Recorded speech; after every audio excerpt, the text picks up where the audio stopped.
السلام علیکم اسٹوڈنٹس، آپ کے نصاب میں شامل سبق قومی ہمدردی کے ساتھ آپ سے مخاطب ہوں۔ اس دن لائیو سیشن میں ہم نے اس سبق کو پڑھا تھا، اس کی وضاحت کی تھی اور اس کے سوالات بھی ڈسکس کیے تھے۔ سوالوں کے جواب میں ایک بار پھر آپ کو بتا دیتی ہوں، آپ کو کلیئر نہ ہوئے ہوں تو آپ اس کو دھیان سے سنیے گا ویڈیو کو اور پھر اپنی کاپی میں کام کیجیے گا۔ پہلا سوال ہے اس کا، ہمدردی کا لفظ کن کلموں سے مرکب ہے؟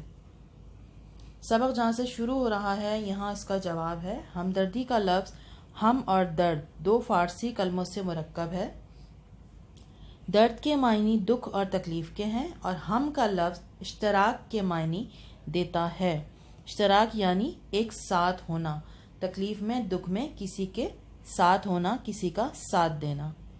تو ہمدردی کے لفظ سے دو یا کئی لوگوں کا دکھ اور تکلیف میں شریک ہونا ظاہر ہوتا ہے۔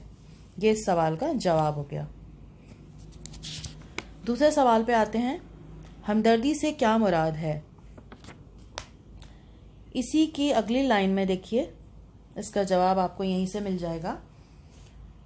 ہمدردی سے مراد وہ شرکت لی جاتی ہے جو ارادے سے کی جائے۔ مثلا اگر کوئی شخص بیمار ہے اور دوسرا کوئی جان پہچان رکھنے والا اس سے رحم یا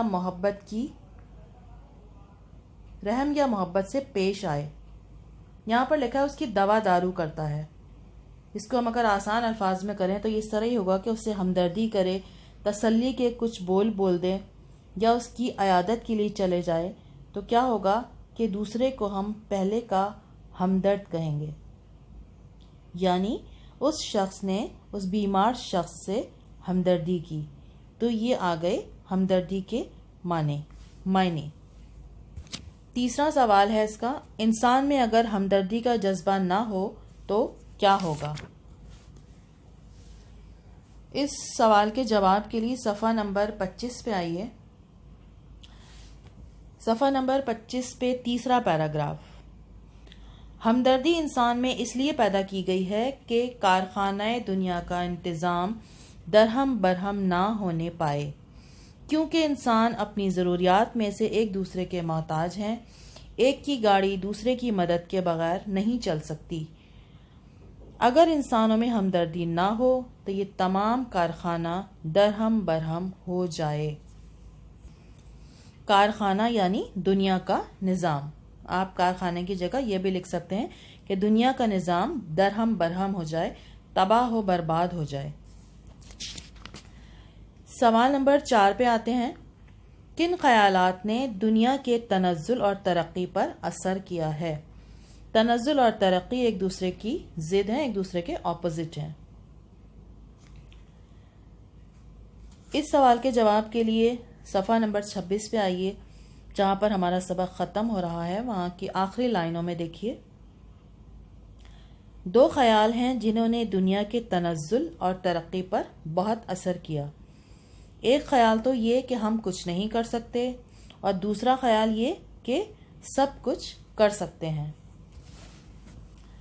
اب جو پہلا خیال ہے کہ ہم کچھ نہیں کر سکتے، تو جن لوگوں نے اس خیال پر عمل کیا تو اس کا کیا نتیجہ ظاہر ہوا کہ انہوں نے واقعی کچھ نہیں کیا، ان کی زندگی بالکل ایسی گزری جیسے بیکار حیوانوں جیسی زندگی۔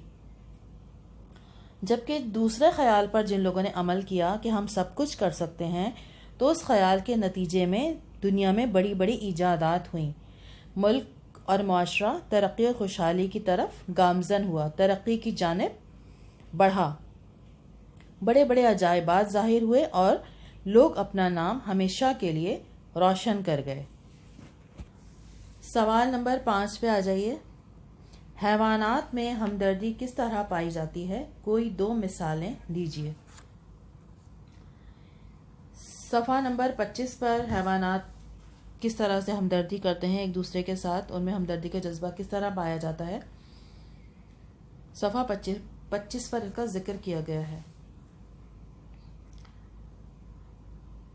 تیسری لائن ہے اس کی، دیکھیے ایک مثال تو یہ اس کی ہو گئی، جنگلی بطخوں کا غول جب کسی کھیت میں اترتا ہے اور وہاں کسی طرح کا کھٹکا نہیں پاتا، یعنی کسی قسم کا خطرہ محسوس نہیں کرتا، تو وہ کیا کرتے ہیں کہ سب کے سب ایک صف باندھ کر دانا چگتے ہیں، مگر ان میں سے ایک بطخ نوبت با نوبت اپنے ہم جنسوں کی چوکسی کرتی ہے۔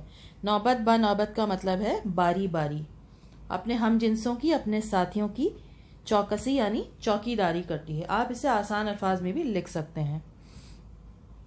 وہ کیا چوکی داری کرتی ہے کہ کوئی آ نہ جائے، انہیں کوئی خطرہ نہ ہو، اور وہ اس وقت تک پہرا دیتی رہتی ہے، ایک دانہ بھی نہیں کھاتی جب تک کہ تمام اس کے ساتھی دانہ نہ چگ لیں۔ یہ ایک مثال ہو گئی بطخوں کے غول کی۔ دوسری مثال اس میں دی گئی ہے چیونٹوں کی۔ لکھا ہے چیونٹا جب کہیں اناج کا ذخیرہ پاتا ہے تو کبھی تن پروری نہیں کرتا۔ تن پروری یعنی خود دانہ نہیں کھاتا، خود کھانا نہیں شروع کرتا وہ، بلکہ اسی وقت اپنے ساتھی چیونٹوں کو خبر کر دیتا ہے، ہم جنس یعنی اس کے ساتھی، اور تھوڑی ہی دیر میں وہاں پر لاکھوں چیونٹوں کو جمع کر لیتا ہے۔ پھر وہ سب ساتھ مل کر اس ذخیرے کو کھاتے ہیں اور اپنے ساتھ اپنے بل میں بھی لے جاتے ہیں۔ اس طرح سے دیکھیں کہ اللہ نے ان میں یہ صلاحیت دی ہے کہ ایک دوسرے کا خیال رکھتے ہیں، اور ہمدردی ان میں بھی اسی طرح سے نظر آتی ہے۔ اس کا سوال نمبر 2 اور سوال نمبر 3 MCQs ہیں اور خالی جگہ ہیں، یہ میں آپ کو ہوم ورک میں دے دوں گی۔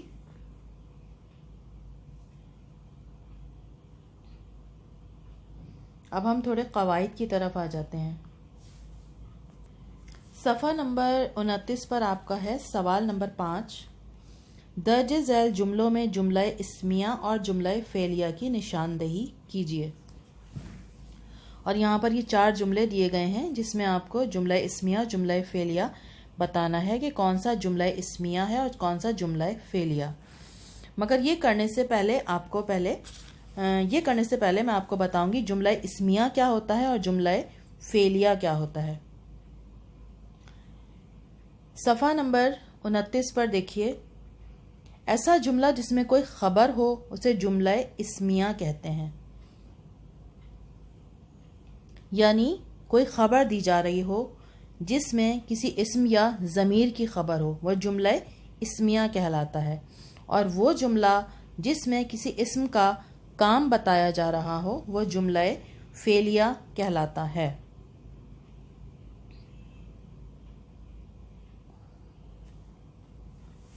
صفحہ نمبر 28 میں صفحے کے آخر میں دیکھیے 4 جملے لکھے ہیں مثال کے طور پہ۔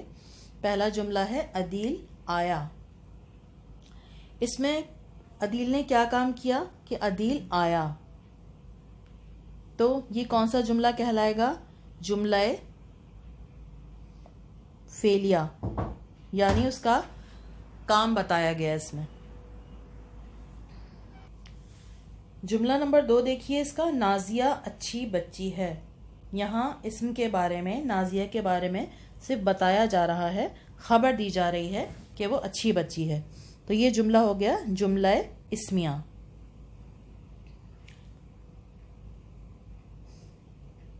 جملہ نمبر 3، کتاب دلچسپ ہے۔ کتاب اس میں اسم ہے اور کتاب کے بارے میں بتایا جا رہا ہے کہ وہ دلچسپ ہے، تو یہ بھی کون سا جملہ ہو گیا؟ جملہ اسمیہ۔ اس میں بھی اسم کا فعل یعنی اسم کا کوئی کام نہیں بتایا جا رہا۔ جملہ نمبر 4 ہے فرخ پڑھ رہا ہے۔ فرخ اسم ہو گیا اس میں، اور فرخ کا فعل، فرخ کا کام کیا بتایا گیا اس میں کہ وہ پڑھ رہا ہے، تو یہ جملہ فعلیہ ہو گیا۔ اب اگر ہم آپ کے اس سوال پر آ جائیں جو آپ کی کتاب کے مشق میں ہے، سوال نمبر 5، اس میں بھی 4 جملے دیے گئے ہیں۔ پہلا جملہ دیکھیے، راشد بیمار ہے۔ اس میں اسم کے بارے میں، راشد کے بارے میں خبر دی جا رہی ہے کہ وہ بیمار ہے، کوئی کام نہیں بتایا جا رہا، تو یہ جملہ کون سا ہے؟ جملہ اسمیہ۔ جملہ نمبر 2، افشاں مضمون لکھ رہی تھی۔ افشاں کے بارے میں بتایا جا رہا ہے اسم کے بارے میں کہ وہ کیا کام کر رہی ہے، وہ مضمون لکھ رہی ہے، تو یہ ہو گیا جملہ فعلیہ۔